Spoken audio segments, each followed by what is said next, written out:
Hey guys, welcome to my channel. I'm Delijah and I'm going to be doing all the books I read in 2025 and all the books that I read in 2020. I know the quality is like not there. I have my G7X, but I need to find the charger. And I'm trying to get this done while my son is taking his nap, and I'm just doing the best with what I got. So let's just enjoy the video and it will get better. So, all the books I read this year. Well, these aren't all the books. I did a couple audiobooks. If you have me on Goodreads, then you will know some of these books, not because I got Goodreads in the middle of the year. So, not all the books that I read are on my Goodreads. But again, I will have my Goodreads link below. You can add me, join me, stalk me, whatever you want to do. Let's start. So, the first is The Whole Brain Child. Personally, for me, I am a very emotional person already. Wouldn't say I'm like the most logical. I'm like logical, but like not super logical. So for me, this book was okay. I think I gave it like 3 stars out of 5. If you're a super logical person, then I would recommend reading this because, as you know, children are not logical. They don't know what is going on literally majority of the time. So this book would be very helpful. For me, it wasn't very helpful. It kind of was just reassuring most of the time of like, okay, I know what I'm doing. Like, I 100% don't know what I'm doing majority of the time in motherhood, but reading this book, I was like, okay, that's what I was thinking. Or like, okay, cool, I can do that. Like, I knew, it was like, it was good. It wasn't nothing life changing or super revolutionary, but it was a solid book. The Art of War, guys. I read this book at least once a year. I love this book. I like literally love this book. I think that it really helps you. For me, I really hate when I feel like someone got a one up on me, or someone like is trying to like get me. I really hate that feeling. Like, you ever like go somewhere and you leave and you're like, I'm pretty sure they got me. Like, I don't know. But for me, this book just, it does what it needs to do. So yeah, I love this book. I will recommend this book to literally anyone. Like, it's a great book to me. Five-star read. I will read it. I literally read it for the past 3 years, once a year. So clearly it's a 5-star book for me. This book, this YA book, guys, has such a soft spot in my heart. The Hawthorne, this is the Hawthorne Legacy, but it's the Inheritance Games series. I love this series. Guilty as Charged. I literally read the Inheritance Game and ordered this book literally on Amazon right after finishing the book. I love it. I was interested the whole time. I needed to know what was going on. I had predictions. I needed to figure the predictions were right. It was fun. It was a fun book. They made a couple spin-offs for a doll, but as I see, no one's really giving it like, no one's really saying those books are all that good, but this one has a very good spot. I even gave a book, I'm pretty sure my Inheritance Games, if it's not on my bookshelf, it's at my mom's house, because I'm pretty sure I told her to read this book series because I thought it was so fun. It was fun, it was cute, Next, we have the Nickel Boys. So I actually follow a Instagram page, and he reads a lot of these more contemporary books. Don't quote me if that's the word for it. I'm trying to get more into like, so there's a civil rights book. It's back in the civil rights movement. I'm trying to just get into more of these like intellectual books. Like, they still have a storyline, they're still fiction, but they touch on real life topics and subjects that sometimes, and this might sound bad, but sometimes you don't really want to see the gruesome and the reality, and so books like this kind of, you're able to understand and read, but you don't have to like connect. I love this book. I definitely gave it, I think, a 4.5 star. It was a really good book, and again, it pushes topics and boundaries, and I think that books like this should be a required reading for like high schoolers, I feel, at least. Um, but that's just my opinion. It's just my opinion. Next, I did Anna Patchett by Tom Lake. Oh, this book was so cute and fun, and I did really enjoy it. It had a lesson in the end. Not like a huge lesson, but it was like nice at the end where everything sums up and you're just like, oh, it feels good. These are like feel-good books, which I love feel-good books. Guilty. And then these last two, okay, so these last two, and then we have this one.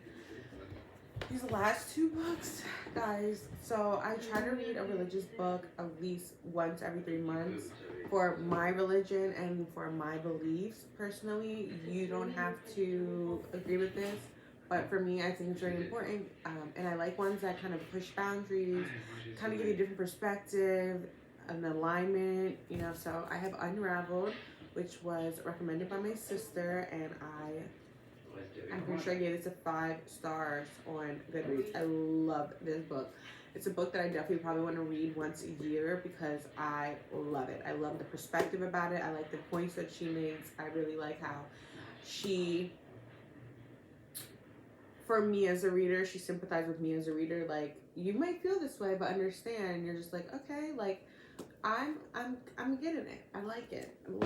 And then I have Praying Like Monks, Living Like Fools.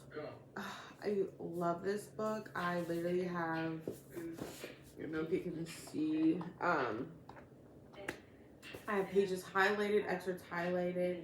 Love this book. Let's see if I can pull up some of them. And so on. Most of us had never clicked our phones off, closed the door to a room, and talked to God for a full uninterrupted hour before. I have, but I highlighted that because it reminds me to give grace to those things that I think are normal, things that I do I think are normal. Not a lot of people do, not a lot of people think are normal.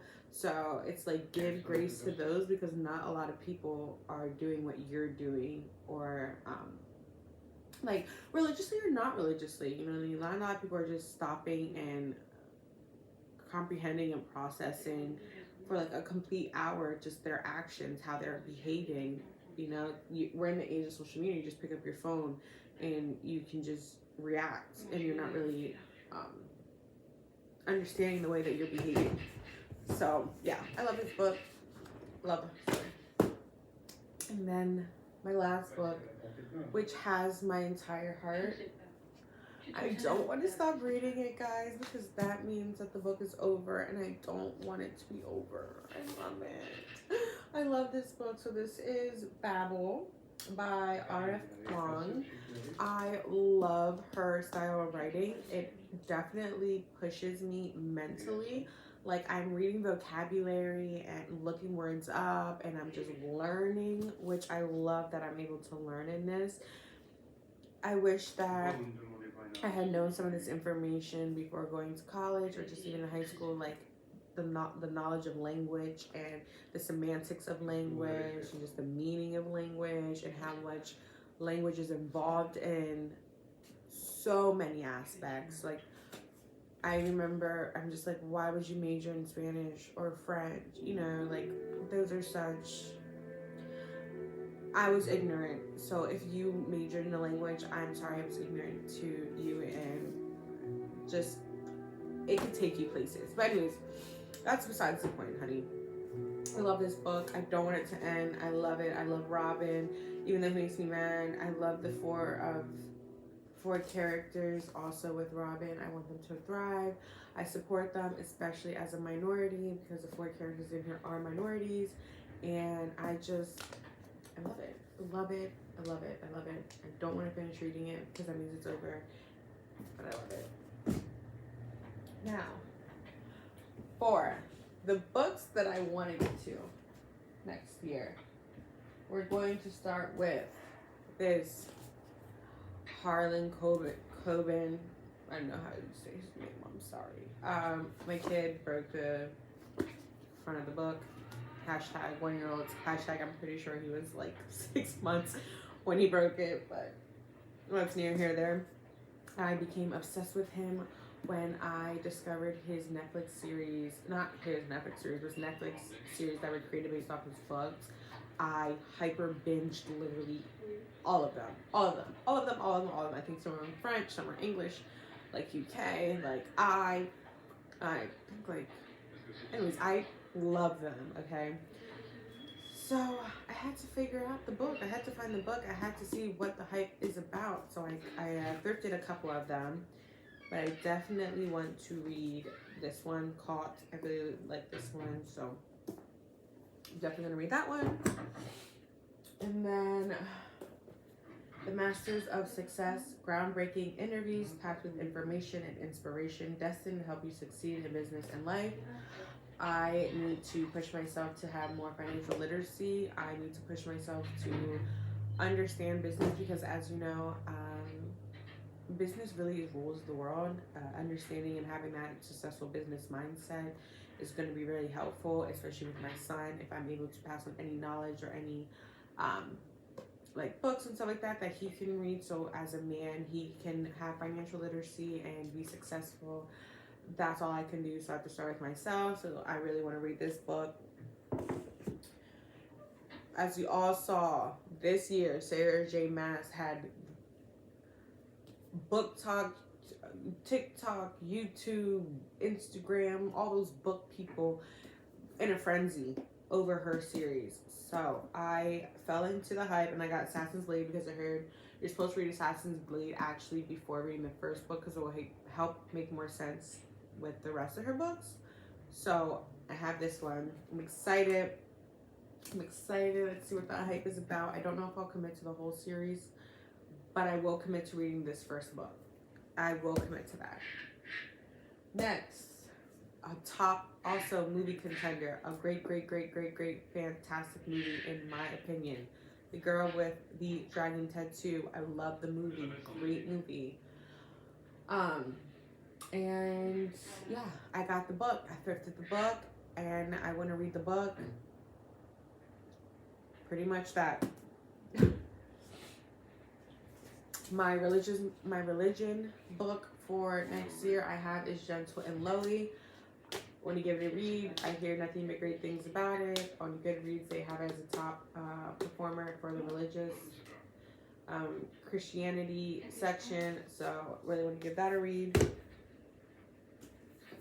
And then these last 4 books are literally like I have to read them next year because I'm very excited when I got them. First one is Outliers. If you don't know, let me put you on. This book is highly celebrated in nonfiction. People love this book. People rave about this book. I bought the book and I can't wait to read it. It's about the story of success, how there's just outliers in life with people who are just a step above. Literally, like they just are a step above. They go a step above. It just all this. Anyways, Outliers. Next, Anna Karenina. I am a fanatic for regime, king, queens, all of those vibes. Not Bridgerton. It's just a little bit too childish for me. I'm talking like very sophisticatedly done old time books. I thrifted it this beat up. I love books that look like this. I love books that look worn and someone just threw it in their purse and just read it wherever they went. I love that look on books. So I got this one. Yes, it's literally a Russian masterpiece. I have watched the movie. I love the movie. Sometimes I have to don't know if I love the director and the way they portrayed the movie like that, or if I really like the storyline. I just love that. I do love the movie, so I'm excited to read the book. Like I said, I'm a fanatic for just the high society. I like classy. And then we have 100 Years of Solitude by Gabriel Garcia Marquez. This is another huge top performer in its category. He's also a Colombian writer, so Viva Latinos. Not much to say, just want to read it and give my own opinion on it. And lastly is another nonfiction book, and it's called Life 3.0, Being Human in the Age of Artificial Intelligence. As you guys know, they are pushing artificial intelligence on us. It's taking over people's jobs. It's crazy. So I need to read what this whole business is about, what this AI business is about, what they're trying to sell us, what dream they're trying to sell us with AI, what AI even is, how we get to AI, what AI works, all that good jazz. So I just picked up this book last year, the year before, and I'm just gonna read it. And yeah, just gain some knowledge on what the heck is happening behind closed doors as much as possible as I can. But there is my quick video on the books that I read this year and the books that I want to read next year. Follow me on Goodreads or don't follow me on Goodreads. Comment below if you guys have any books, if you know any of these books you wanted to read, or any books that you want to read, or any recommendations you're like, girl, if you like this, then you need to try this. I am open to all genres. I love reading. I'm not a big romance girly. I can say, I'm sorry, don't kill me. I do have one Ellen Hildeberg, whatever her name is, ooh, no shade, book that I did want to read, but I like learning, like not learning, but I just like books with like themes. It's like a plot, it's a story, or you're following along with something. With romance, it's like you're following along, but it's just like, I don't know. But if you have a romance, you're like, no, girl, I promise you, this is not like that. It's not like corny or young or, you know, it's like very grown. It's like, read that, drop that recommendation below. But anyways, thanks for watching, and until next time, which will have better lighting. It will be on my Canon G7X, and it will probably be a different setting. So yeah, thank you.